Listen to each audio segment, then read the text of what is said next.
All right. So my man's David Morrell. All right.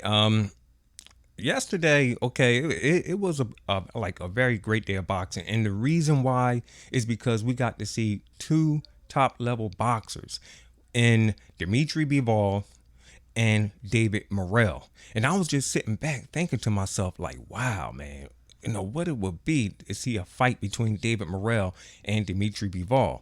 It don't have to be now. It could be somewhere in the future, okay? Because right now, David Morrell is fighting at 168, while my man's Bivol is at 175, light heavyweight, right?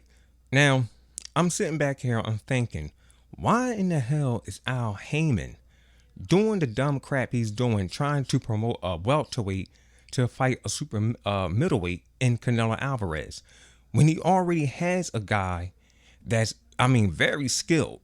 Okay, he's very sharp on his craft. He takes good care of himself inside and outside of the ring. And I'm talking about David Morrell. Okay, he's right there at 168, where he can just meet Canelo Alvarez. I'm pretty sure Canelo would take that fight. I mean, David Morrell, he's not going to run around the ring. Whatnot. He's one hell of a counterpuncher and all. So I'm pretty sure Canelo will probably underestimate David Morrell. Think he can beat him. Okay, just like he did with Dimitri Bivol. All right. Now, with David Morrell being Cuban, okay, Canelo can't say, "Oh, I'll never fight him," because like I said, well, you said Mexican. Okay, he's not Mexican. He's Cuban. Now, who knows? He might switch up and say, "Oh, I'll never fight another boxer from another Spanish-speaking country." Wow, what a duck. Okay, but here's some of my dream fights. For David Morrell, Demetrius Andrade. I think that'd be a good one. People would say the way Andrade moved, Demetrius Andrade, that David Morrell would knock his head clear off. I don't know. We got to see the fight. David Benavidez. Now that's a person that David Morrell had called out. All right, he wants that David Benavidez fight. Now, I understand that David Benavidez is going to take on Caleb Plant.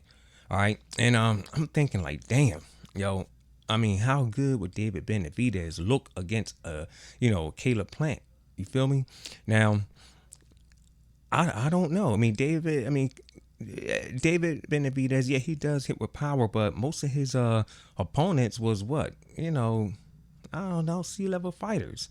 Likes my man Gilberto Ramirez. I mean, his whole entire career, he was taking on C minus and D plus fighters. You know what I'm saying?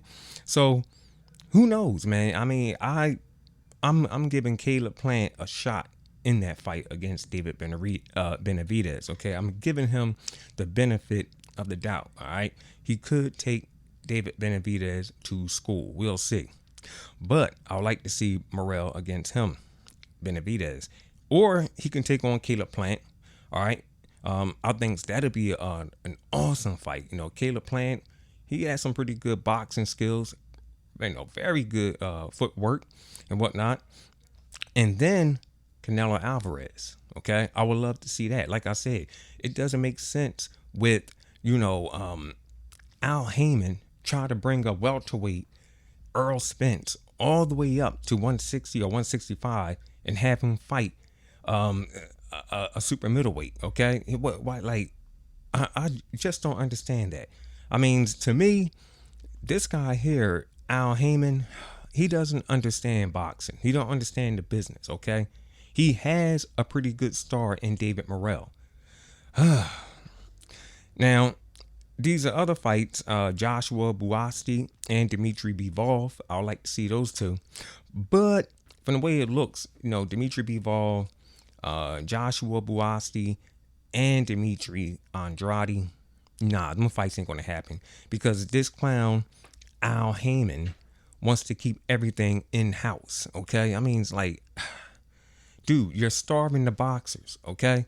I mean, I'm just glad that Al Heyman is not in charge of food, yo. Yes, I said it, food. Because knowing him, yo, he'll just keep the food and everything away from everyone and just keep it for his people and whatnot, his little tribe, while everyone else is out there starving, right? His country is starving, it's dying. And he's like, well, you have to be in-house to get something to eat. I mean, the guy just don't get it. Other countries are starting to evolve and become stronger than your country because you're withholding nutrients for the rest of your people. All right. I mean, you could bring your country back to life by feeding them, just like you could bring boxing back to life with having your fighters take on other fighters from other, promotional companies and all that. You know what I'm saying? Like David Morrell versus Dimitri Andrade, Joshua Buasti, Dimitri Bivol, some good ass fights, you know? Even with the Terrence Crawford and, Earl Spence, it was a good ass fight, you know? I don't know, man. I'm just glad he's not in control of food, right? So, anyways, that's my take on this. This is CMD Boxing Reports, and I'll catch you guys on the next one.